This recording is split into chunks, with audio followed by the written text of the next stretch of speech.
बातचीत के बीच में पढ़ना भी नहीं चाहता था। मैं चाचा जी के भोजपुरी गाने को एंजॉय कर रहा था। देखते ही देखते यूं कहें कुछ सोचते सोचते हम राजगीर की बस स्टॉप पर पहुंच चुके थे। हमारी रास्ते खत्म हो चुकी थी। गाड़ी बस स्टेज पर रुक चुकी थी, परंतु अभिषेक खुशबू की बातचीत अभी खत्म नहीं हुई थी, बल्कि एक अनगिनत चलने वाली नदियों की धाराओं जैसी बह रही थी। हम तीनों के साथ ही मेरे पीछे पीछे वो चाचा भी उतरे। वो एक कपड़े वाले झोले जिसमें 2 लंबे लंबे ककड़ी रखी हुई थी, जिसकी लंबाई 1 से 2 फीट थी, जिससे ककड़ी कपड़े वाले झोले से आधा बाहर दिख रहा था। वह अपने रास्ते और हम लोगों के रास्ते से निकल पड़े। फिर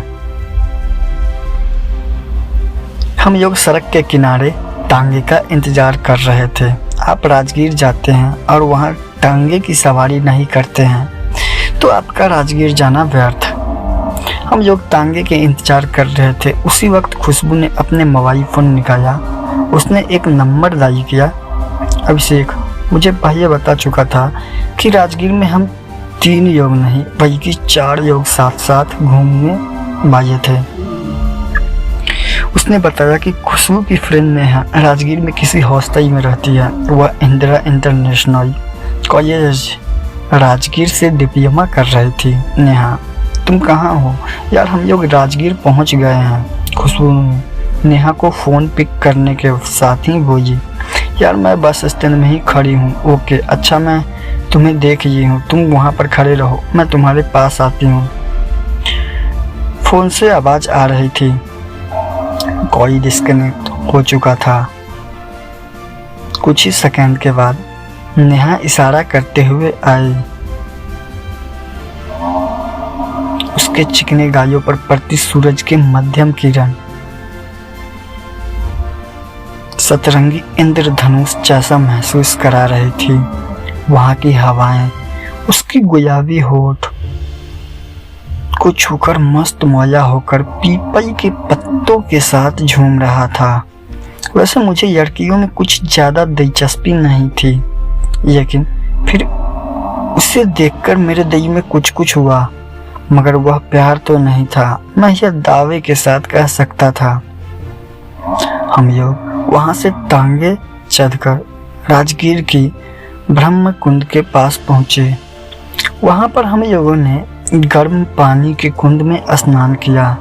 फिर वहाँ से पहाड़ों की सैर पर निकल पड़े। राजगीर के पहाड़ों से टकराकर आती हवाएं दिल को रोमांचित कर रहा था। अभिषेक खुशबू के साथ व्यस्त हो गया था।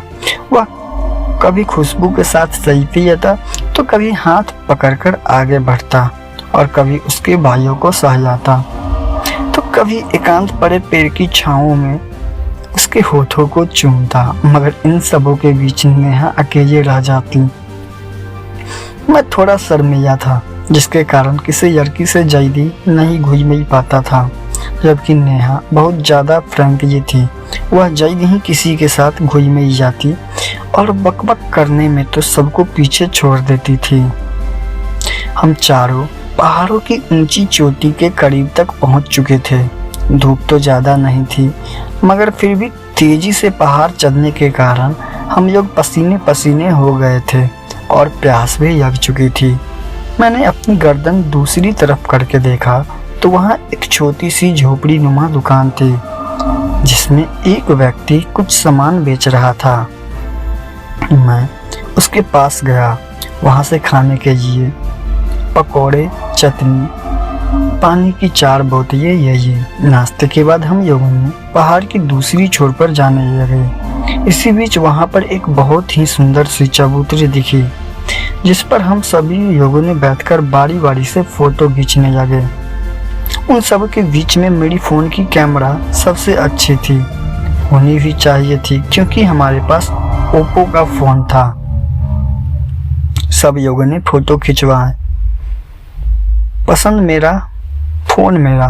उस वक्त मुझे ऐसा लग रहा था यार ज़िंदगी में पहली बार कोई काम की चीज़ खरीदी हो, वरना मम्मी तो हमेशा कहती थी तुम एक नंबर के बकयोई हो, तुम्हें कुछ खरीदना ही नहीं आता। राजीव, तुम अपने फोन से मेरा फोटो खींच देना,